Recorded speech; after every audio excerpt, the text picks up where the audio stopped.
Hayyee kabajamtoota dhaggeeffattoota keenya kun qophii sona aartiiti. Qophii sona aartii keenya har'aatiin keessummaa tokko istuudiyoo keenyatti affeerreneeti kan jirru. Egaa keessummaa keenya kanaa wajjin turtii kan goonu ta'a. Qopheessuun kan isiniif dhiyeessu Anfiraa'ol Doddeeti. Gama ogummaa teeknikaatiin Shimallis Nugusee nu wajjin jira. Hanga xumuraatti nu waliin turan affeerraa keenya.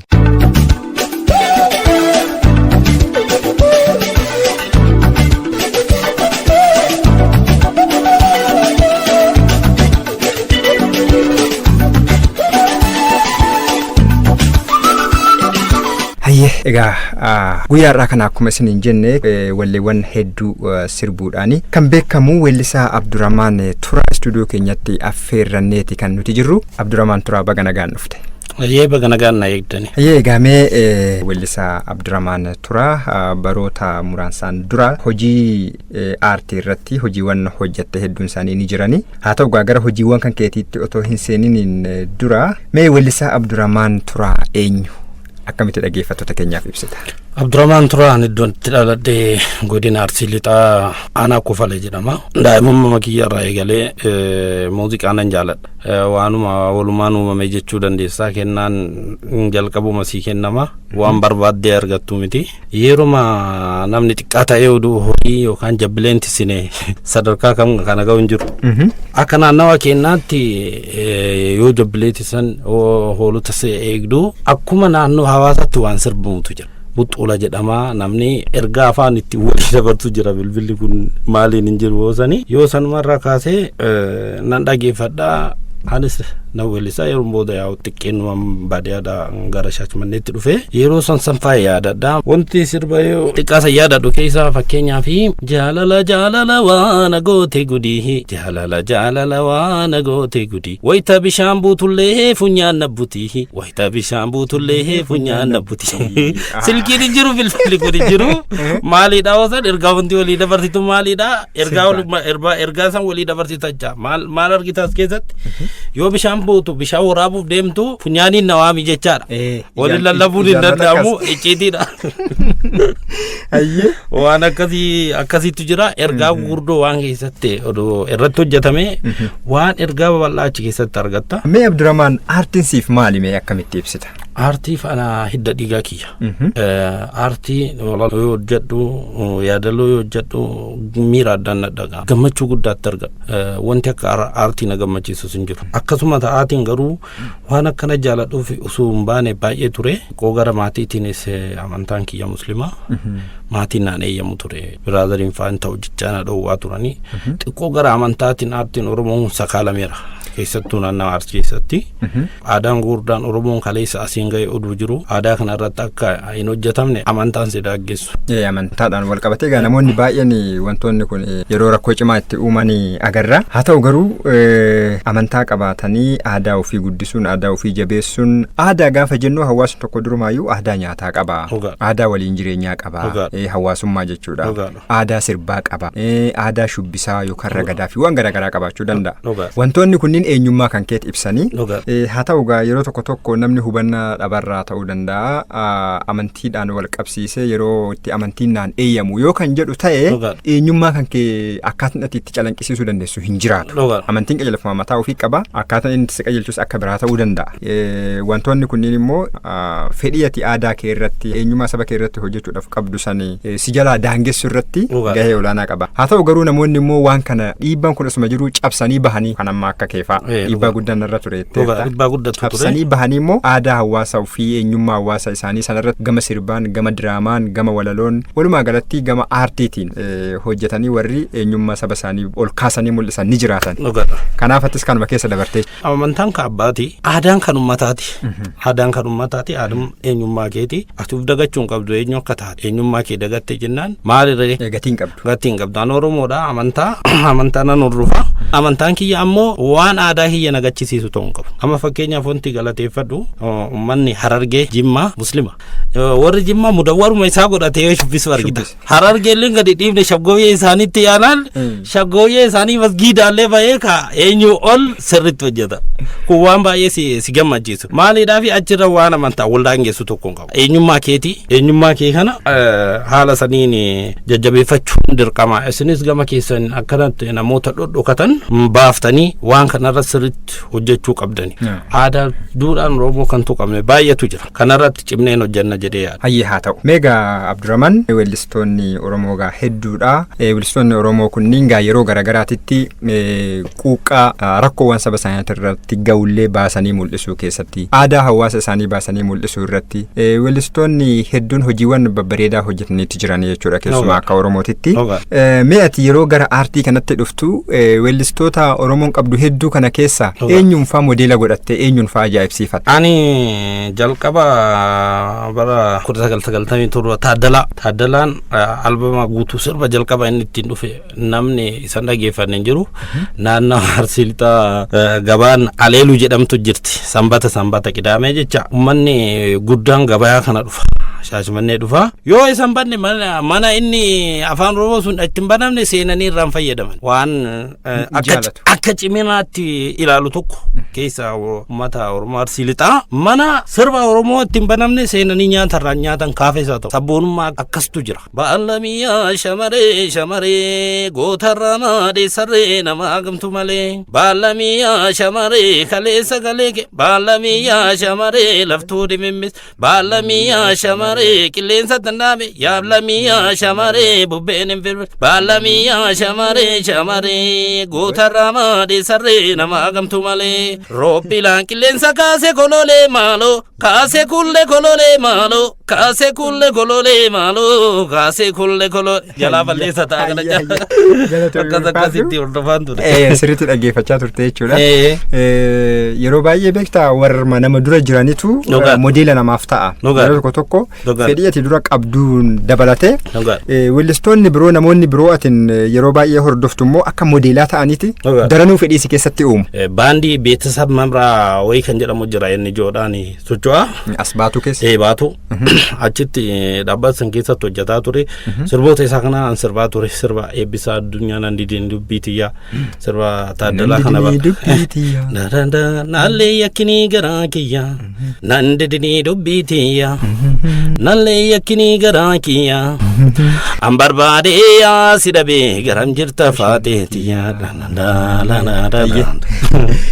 haala saniin isaan hojjechaa ture akkas jechaatuma gara hojii kiyyaatti dhufe gara hojii kiyyaa walaaloo fi yaadaloo hojjedhus aartii sirba hojjechuudhaaf birri si barbaachisa mallaqaa tuduu deemtee ittiin hojjedhu na rakkisaa ture yeroo baay'ee rakkachaan ture. Mee walaloo fi yeedaloo ufumaaf qindeessuu jalqabdee chiiboo? Ufumaa qindeessuu eegale nan barreessaa nan yaadaleessaa nan gulaalaa haaluma kanaan jechichaa turre ergasii gara magaalaa Adamaatti akkuma dhufeeni sayyoodhaan wal qunname. Tsaggaayee Dandana mana isaa deemnee achitti shaakala isa wajjin hojjannaa wantoota hojjedhuun laalaa nu jajjabeessaa baay'ee akka abbaatti kan baay'ee nu deeggaraa ture jecha hangafoota keessaa isa tokko baay'isee bakka maatiidha jechuu dandeessa akka maatiitti hoo qabaannee jabaadhu kanaan cimaa jirta hamilee nutti horaa ture yoo si arrabsu akka nama bakka daa'ima ofiisi arrabsa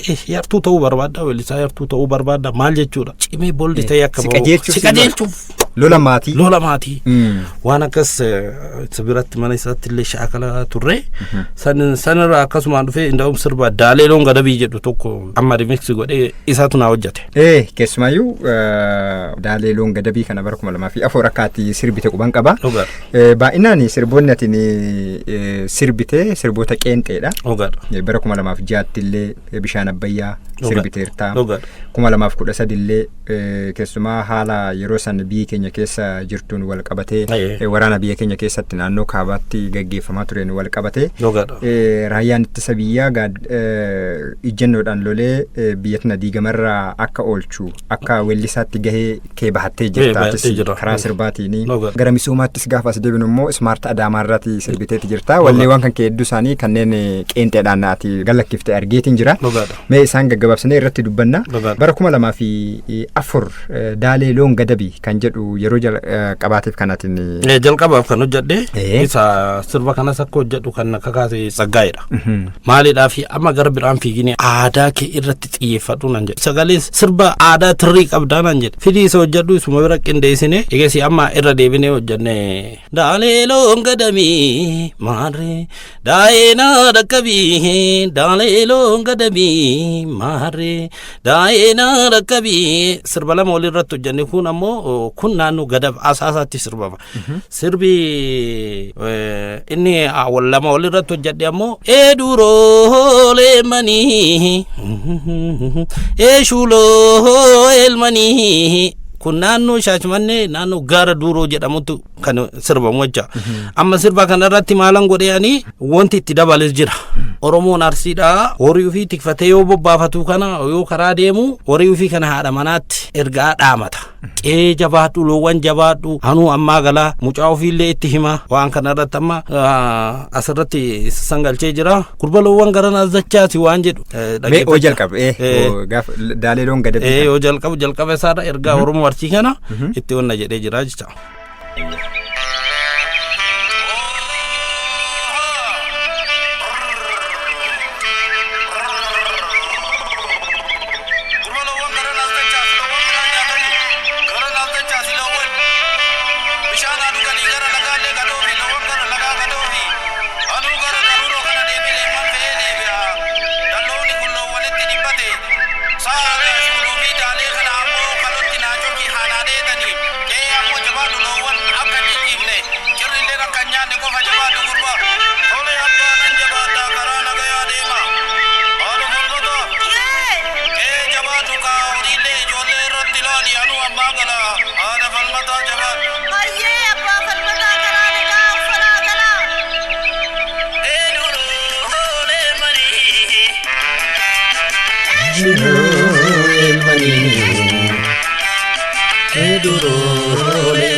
Hayyee meegaa kun sirbaati yeroo jalqabaatiif hojjette jechuudha. Amma remix godhee bifa addaatiin bold godhee wantoota amma itti dabale kana. Oromoon yoo karaa deemu dhaamsa dhaamata jaartii ofii dhaamsa dhaamata mucaa ofii dhaamsa dhaamata qotiloota hoo lafa gootu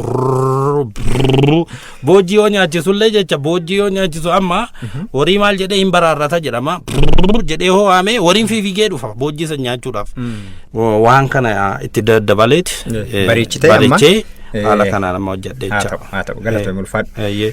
Kan biraa immoo ammallee bara 2006 sirba qeenxee tokko bishaan abbayyaa kan jedhu hojjechuu kan keenya yaadadha. Kun amma bishaan abbayyaa ta'ee kan amma 2006 hojjedhe kana geerartuma bishaan abbaa kiyya usuudhaaf lifu alagaa dheebuu baasaa waggaa bara dheeraa ture isaan nyaachisaa abbayyaa afaan baasee dubbateen jedheen garuu yoo sanoonti jiru waan biraati qabsoo guddaa ture. Qabsoon guddaan ture maali geerarsi laggeen baddaa argee gabbinna halagaa argee biyyee biyyateennaatiin biyyi ambaa kan margeen jedhe. Gaafsan seenaan ani beeku naannoo Goofar jedhamu Goofar Shaalimaati jedhama kaambii tokko biyya achi fe'amee Tigraayitti galaa ture nan yaadadha. Har'a araaramnus seenaan sun dagatamuun qabu jecha.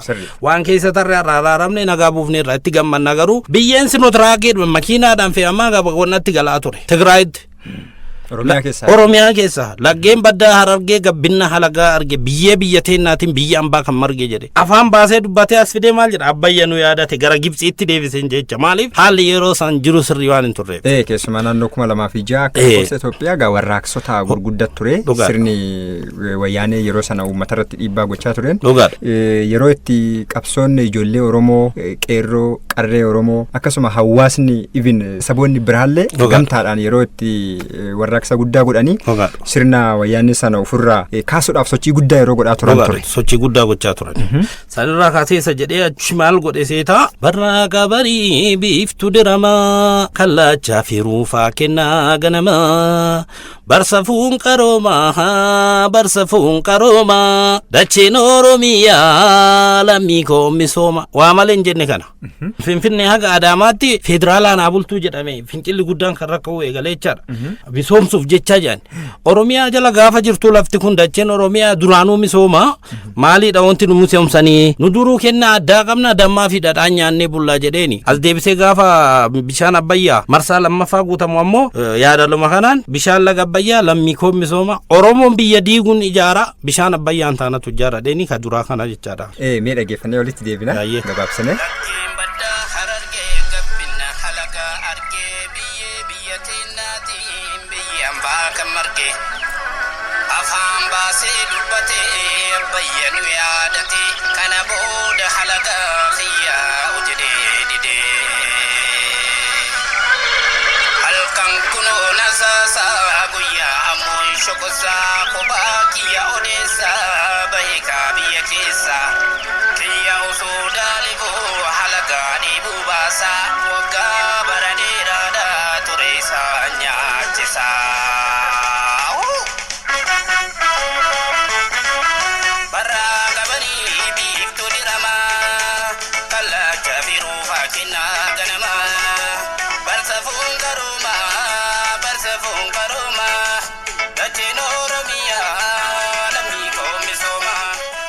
Hayyee meegaa itti deebina galatoomii ulfaadhu Abdurrahman.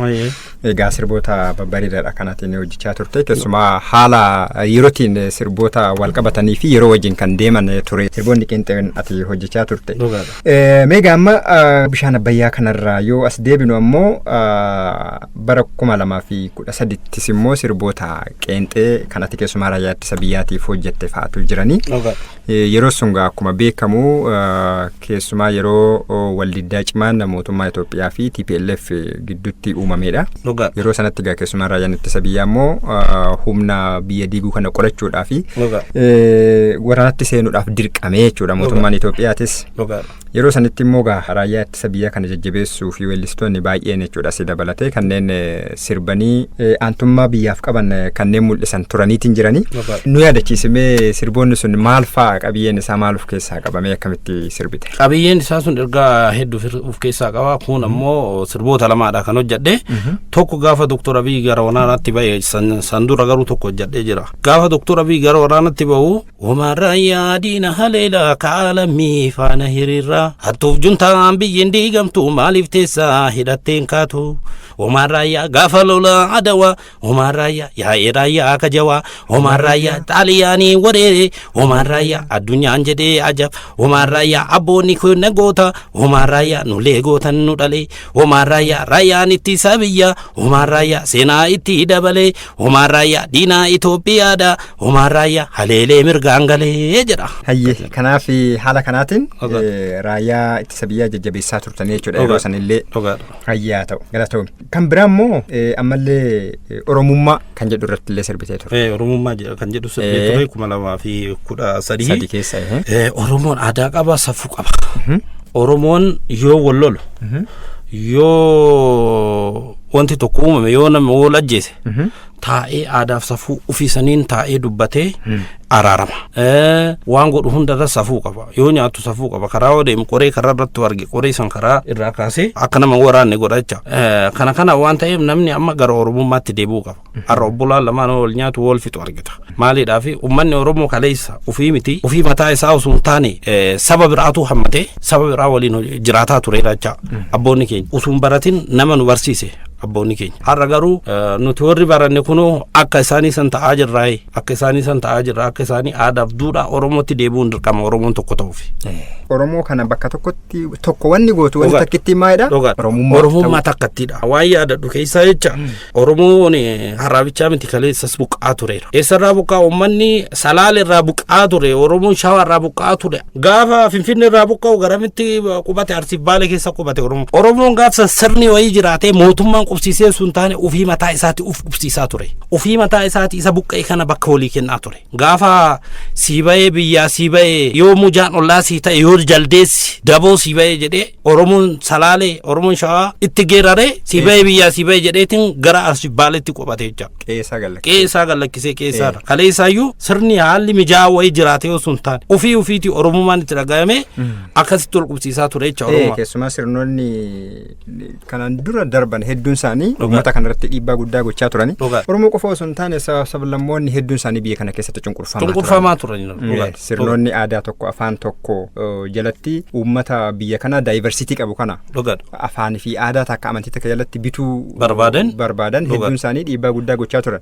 Oromoonis kan buqqaa ture yeroo sanirraa jalqabee Oromoo kan buqqisaa ture eenyu sirna amma sirna Itoophiyaa durii leellisu kana. Itoophiyaa durii leellisaatiin Itoophiyaan durii afaan tokko aadaan tokko amantiin tokko deebi'uu qabdi jedhanii yeroo ammaa jijjiirama amma fakkeenyaaf yeroo ammaa dhufu keessatti Oromoon akka tokko ta'uun barbaadan. Uummanni Oromoo ilmaan Oromoo ija ofii banachuun dirqama. Har'a eessa jirra kaleessa eessa turre. Har'a hanqinoonni tokko tokkos jiran biyyi nu harka jirtu. Biyya nu harka jirtu kana waliigallee tokko taanee ijaaruu sabaaf sablammoota hammannee ceesisu biyya kana ceesisuun dirqama. Garaagarummaa walitti uumnee deemuu osoo hin taane har'aaf kaleessi tokko miti. Qabsoon Oromoo itti finiinaara malee duuba deebi'aan jiru yeroo har'aa jechuudha. Warroonni ammoo muummicha ministeeraa irratti waan meeqa odeessaa jiran kanas wal bira dhaabachuun dirqama jecha maaliidhaaf muummicha ministeeraa osoo hin taane Oromoo irratti odeessaa jiran Oromoodha ka abaaraa jiran Oromoodha ka arrabsaa jiran kana beekuun dirqama jechaadha. Kana beekneetiin wal bira dhaabachuun nageenya keenya eeggachuun dirqama ta'a. Sanboodha kan keenya eessaan dhaqu gara warroota hidhatee deemuunis wanti mootummaan godhaaru waan gaarii kun cimee itti fufuu qaba jenna. Uummanni Oromoo nagaan bulee baay'ee qotatee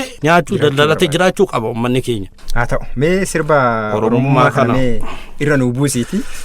Aadaa ta'e namichuu bareedduu laliftuu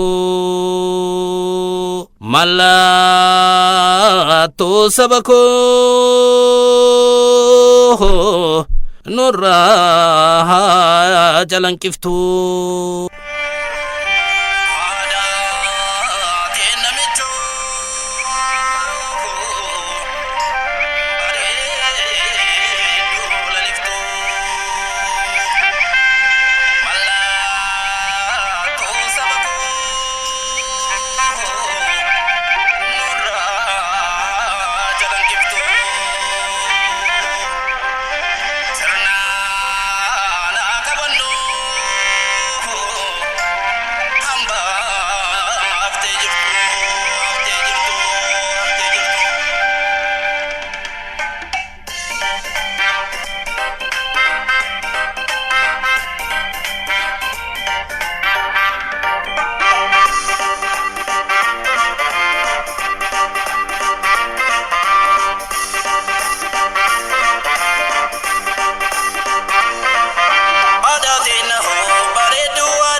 Hayyee egaa sirba bareedaadha.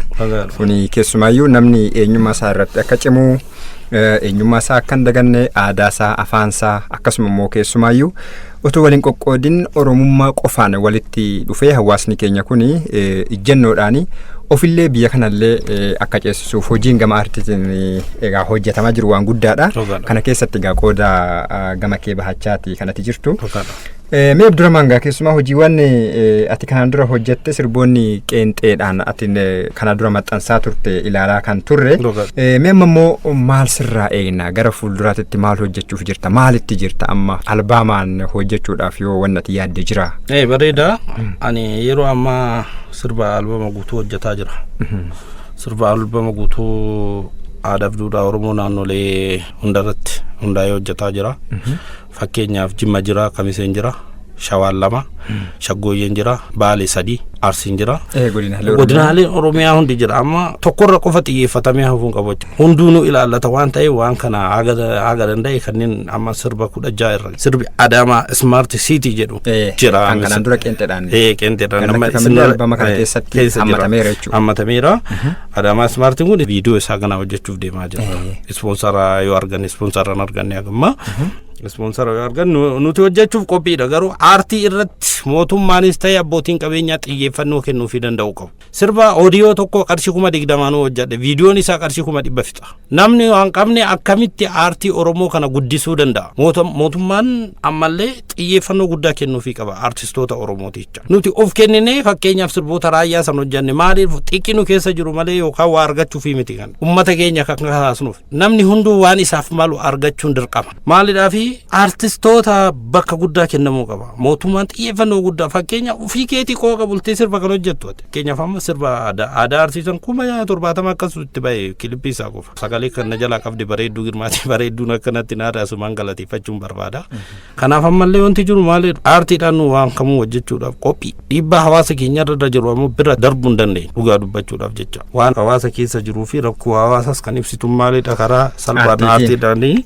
Haa ta'u kanneen nu dhaggeeffachaa jiranis egaa namoonni hedduun kanneen raadiyoo keessan banattanii nu dhaggeeffachaa jirtan dhaggeeffattoota keenya egaa kan gaaffii wajjiniin gochaa jirru weellisaa Abdurrahmaan Turaati. Weellisaa Abdurrahmaan Turaa egaa kanaan dura walleewwan qeenxee babbareedaa ta'an hedduu hawaasa isaa biraan gaheeti kan inni jiru yeroo ammaa kana immoo albaama guutuu tokko hojjechaati kan inni jiru egaa albaamni kun yeroo dhiyootti xumuramee gurra hawaasaa ni gaanu jedheeti kan jiru egaa yeroo baay'ee artistoonni keenya hedduun isaanii kan isaan hojjetan hojii hawaasaati garuu immoo kophaa isaanii itti rakkatu.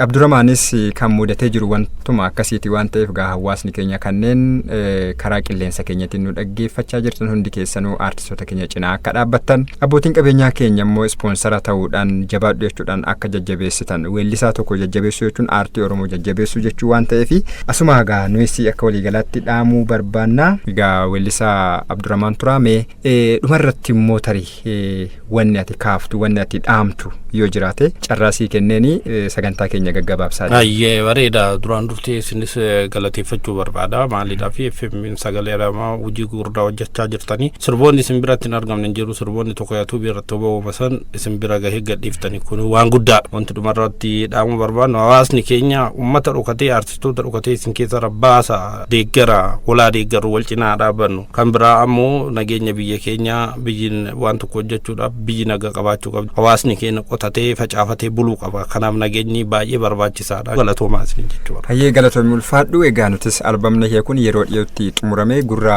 hawaasa biraan egaa jenneet abdii qabna. Egaa kabajaan istuudiyoo keenyatti nu wajjiniin argamte yeroo kee aarsaa gootee afgaaffii waan nu wajjiniin taasifteef galatoomii ulfaadhu. Ulfaadha galatoomaa isin. Hayyee kabajamtoota dhaggeeffattoota keenya egaa turtiin hanga ammaatti weellisaa Abdurrahmaan Turaa wajjiniin taasifne kan hanga ammaatti dhaggeeffachaa turtan kana fakkaata. Yeroo biraa sagantaa biraatiin hanga walitti deebinutti sirbuma kanaan nagaatti isiniin jenna. Badama kooti yahoo naaf gameera waa'uu dhukkubni jaalala kee gaaf tokko wayyaa atis naan hubattu gadoon koon si aawuu uffannaan naan tolu nyaannaan naan si faa'u takaalamee jira hin dandeenye waa ilaaluttan ol baa kuulatu silaa sin argaa miti kaa dammato silaa sin argaa miti kaa argaa keetan nama ee dammato waabee naanna'uu kooti kaa kuulatu waabee naanna'uu kooti kaa ilaaluttan ol baa kuulatu silaa sin argaa miti kaa dammato eessaan si argaa miti kaa argaa keetan nama ee dammato waabee naanna'uu kooti kaa kuulatu waabee naanna'uu kooti kaa Useen buneema anni fuullee Cuqursi dalloo margeera Ulfa malee jibban beektu Abjuu kiyyaanuu si argeera Aliyyi cirriitu beeka Karaa dhoombirii iddoo kaate Jaalala kennaa dhamaase Dammuma birraa natti taate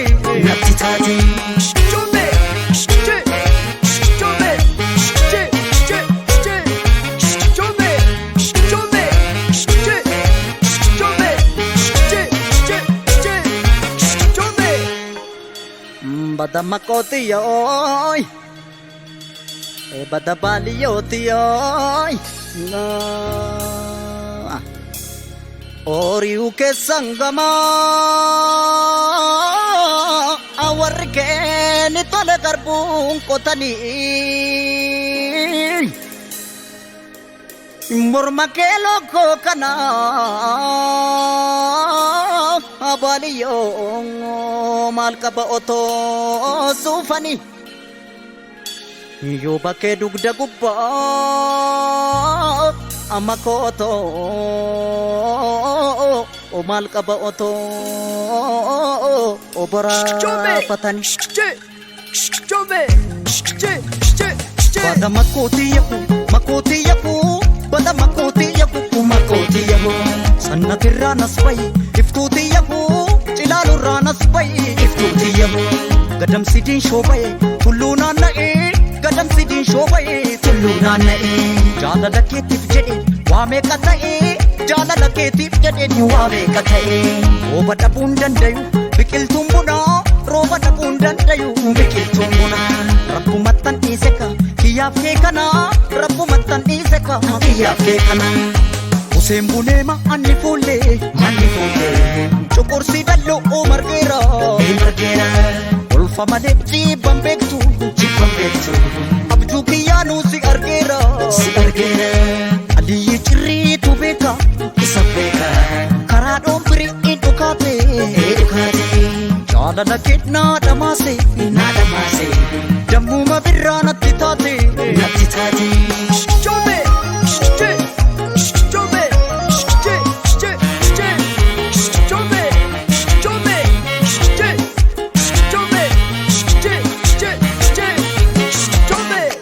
Silabutan ulba kulatu sila sinarga mitika dammato sila sinarga amitika arga ketan ama e dammato wabe nanna ukotika kulatu wabe nanna ukotika silabutan ulba kulatu sila sinarga mitika dammato esansi arga amitika arga ketan ama e dammato wabe nanna ukotika kulatu wabe nanna ukotika Usembunema anni fulle Chokorsi dallo o margera Ulfa male jibam bektu Abju kiyanu si argera Ali chiri tu beka Karado pri edukate Jala laketna damase Jammu ma birra natitate Usembunema anni fulle Chokorsi